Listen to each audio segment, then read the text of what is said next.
I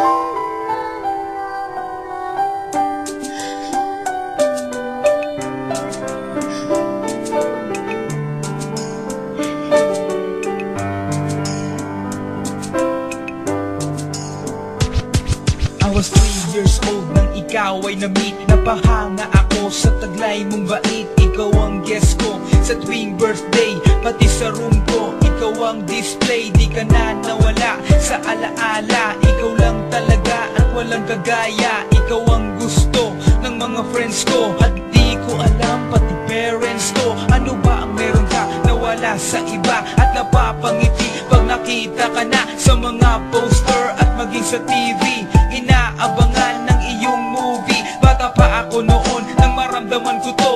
Ayoko ng iba, ikaw ang gusto ko. At sa aaminin ko, maniwala ka, mas gusto kita kaysa kay Darna.